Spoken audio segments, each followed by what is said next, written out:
Jeffrey Hirsch, if past performance doesn't guarantee future results, why should I care about stock market cycles? Well, first of all, they've proven themselves over the years. Past performance not guaranteeing results is based upon money managers, not the fact that of cycles that we see repeating themselves. There's seasonal patterns, there's cyclical patterns, there's presidential patterns, there's patterns of longer term, war and peace, and secular bull and bear markets. So these patterns are there, and it's hard to deny them. Well, are we in a bullish or a bearish pattern right now? We're in both. We're in a long-term secular bear market that started in either 2000 or 98, depending on where you want to draw your line. And we're also in a short-term cyclical bull market that began arguably back on October of 2011. Any idea when that short-term bull market's going to end? I would suspect that it'll hold up through the presidential election. We're seeing some early strength in the presidential election year, which is positive. Means the strength will probably continue. Good chance, better chances for Obama with a market that's up. Probably will top out sometime in the first half of 2013, I would suspect. And the presidential election is an important cycle. Why is it so important?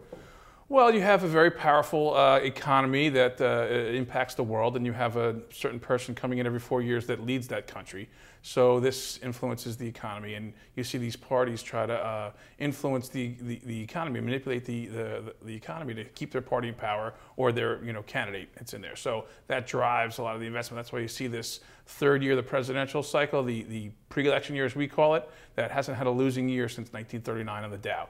We did have a down year in 2011 for the S&P 500. That was down 0.03%, but the Dow was up 5.5%. So it drives the economy. One calendar cycle that people hear about, I don't know if it actually works, is sell in May and go away. Does that actually work? It does. It's based upon the cyclical, the cultural behaviors of society and people. You see a lot of low volume in the summer. They're talking about low volume right now. Well, it's a summer issue. Everyone's going away. I'm going away soon. I know people that are coming back from vacation.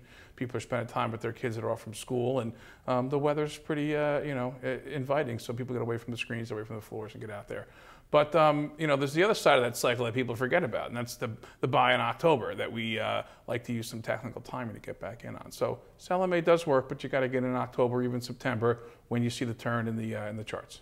Finally, in the book, you talk about a super boom. When can we expect that super boom? My calculations put it at about 2017, 2018, where it'll start to kick off once we get fully out of Afghanistan and the inflation that's starting to brew a little bit with all the money printing and all the crisis, bailouts and all the bill from the war comes due.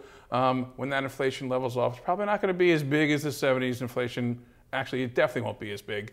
Probably more like the inflation we had in the turn of the last century during the rich man's crisis, the bankers' panics of the '6s, and so I expect that we'll see the next liftoff for the super boom starting around 2017, 2018. This market has fewer players. We're coming into a Monday where we're going to enter in a new stage of tech. It's a stock picker's market. Welcome to the 5 dumbest things. Apple reported earnings.